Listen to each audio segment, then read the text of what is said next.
É importante nessa questão de horário, de rotina, dos alimentos certos nas horas certas, né? Sim, a rotina faz com que a criança se organize melhor na cabecinha dela os alimentos que ela deve comer naquele horário, né? Ela começa a associar que tipos de alimento, o alimento saudável, o gosto por aquela alimentação que ela está recebendo. Bom, quanto aos alimentos, assim, a gente já falou na questão das frutas e tudo mais, o que deve se evitar que é muito fácil para a criançada simplesmente colocar na lancheira? Tá. Aqui eu trouxe cookies, né? Cookies ou bolachas que geralmente estão inseridas na lancheira da criança. A maioria delas são ricas em farinhas brancas, açúcar, gordura de baixa qualidade e muitas vezes está escrito na embalagem é integral, natural, e não é, né? O integral ele não é porque está como primeiro ingrediente a farinha de trigo branca, aí o segundo açúcar, o que faz com que esse alimento seja de baixa qualidade. Então é sempre importante estar atento ao rótulo do alimento. Sempre olhar os rótulos. Aliás, sempre. É uma das coisas que, conversando com as mães aí, com quem eu visitei, elas estavam muito atentas, né? O que é importante observar nos rótulos? A quantidade de açúcar, a quantidade de caloria, porque é uma coisa que às vezes passa batida no supermercado, tá fazendo compra correndo, nem olha o que tem em cada produto, né? Sim, a quantidade de açúcar, de sódio, as gorduras que estão ali presentes, que muitas vezes são de baixa qualidade e estão em grande quantidade, né? Esses são os principais para verificar se o alimento não está muito adequado para a criança. Você trouxe aqui algumas coisas interessantes também, que Sim. a criançada pode estar levando, que Isso. você mostrasse aqui. Uhum. Aqui tem aveia, né? A aveia ela pode fazer parte da mistura de um bolo, de uma bolacha que pode ser feita em casa. Eu trouxe paçoca também, que embora seja considerado um doce, hoje nós temos paçocas que são saudáveis, que tem uma formulação melhor, né? Tem chia, tem amaranto, tem açúcar mascavo na composição, não é o açúcar branco.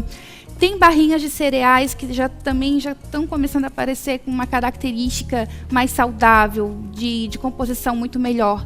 A maioria das barrinhas de cereais, elas são compostas por muito açúcar. Tem xarope de açúcar, maltodextrina, gorduras.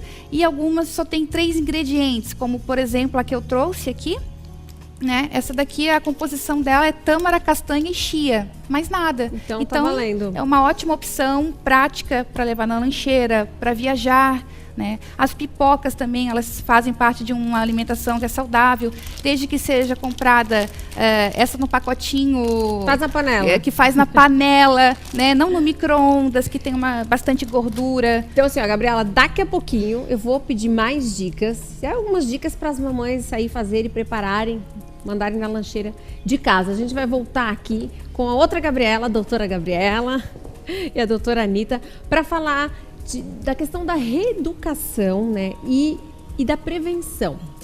Doutora Gabriela, quando que os pais, por exemplo, eles decidem levar no médico e tudo mais, tem que estar consciente de que não é só a alimentação do filho que precisa mudar, mas a família precisa ter uma outra cabeça, né? É difícil.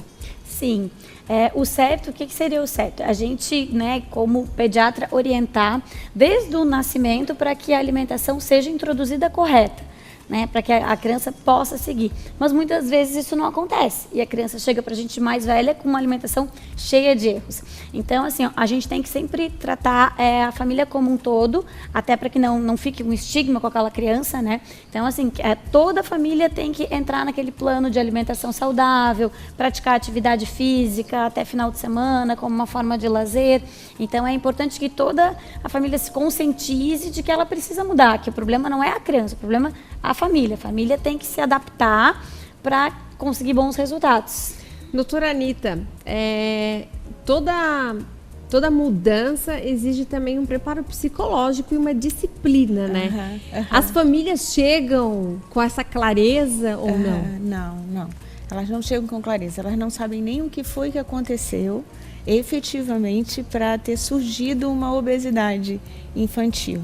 E o que se vê normalmente é que as famílias não percebem que muitas das vezes as crianças pedem o alimento e não é porque estão com fome ou por uma ingestão, um momento certo para se alimentar. Às vezes elas pedem porque elas querem um carinho, às vezes elas pedem porque elas querem um aconchego, e às vezes estão ansiosas e querem tapar o buraquinho do estômago com algum tipo de alimento. A família não percebe por que elas estão solicitando o alimento. Então, além de a gente ter que oferecer os alimentos saudáveis, a gente precisa saber para que eles estão servindo, por que a criança está pedindo. Porque, às vezes, a gente oferecer um alimento e associar com alguma coisa emocional, ou seja, uma certa tranquilidade para um momento de ansiedade, ou angústias ou medos, e a alimentação entrar para substituir esses sentimentos, talvez a gente venha